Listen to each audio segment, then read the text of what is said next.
Sri Guru Charitra, Chapter 23, Liberation of Brahma Rakshas, Establishment of Math at Gangapur. Next day, some people came to the Brahmin to take his she buffalo on hire. The Brahmin said that he would not give her as she was giving milk.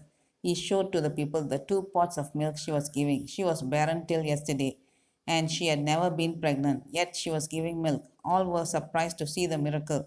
The news spread all over, and the chief officer of the town also came to know about it.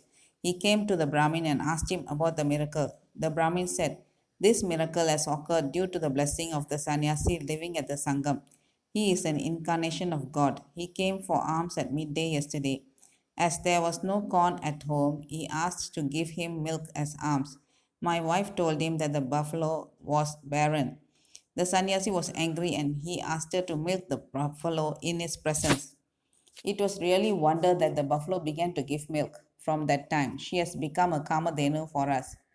Hearing this, the Gramatipati with his wife and children and other men went to the Sangam to see the sannyasi. He bowed to him and began to praise him. Sri Guru asked him about his intention of coming there.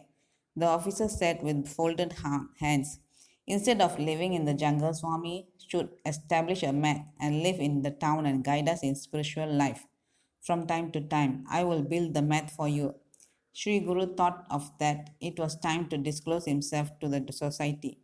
He therefore agreed to the proposal. The officer seated Sri Guru in a palanquin with respect and took him to the Gangapur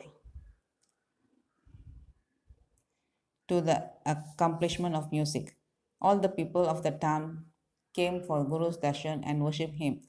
They praised him with his words, "Hail, O Lord, victory to you." The Swami reached the south gate of the town. There was a peepal tree there in which a ferocious demon was living for a long time. He had been very cruel in his previous life. All houses around the tree has been destroyed. But when the demon saw Sri Guru coming in the procession, he ran towards him, bowed at his lotus feet, and said, "O Guru, redeem me. Your darshan has destroyed all my bad qualities." Guru said, "Go to the Sangam immediately. Take a bath in it. Then your sins will be washed away and you will get liberation." The demon then took a bath in the Sangam, returned and bowed at Guru's feet. Sri Guru placed his hand on the demon's head and blessed him. Thereupon the demon changed into a human being and was liberated from his curse. During Sri Guru's Smaran, he left the place. All those who saw this incident said, "O Guru, you are not a mortal being, you are a manifestation of Dattatreya himself. Victory to you, O Sri Guru Deva Datta."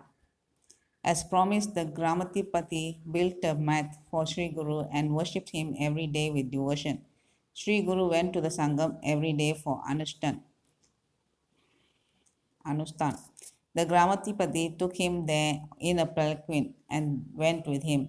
Thus, Guru's fame spread far and wide, and with the touch of his lotus feet, Gangapur became a Punya Kshetra, a holy place of pilgrimage.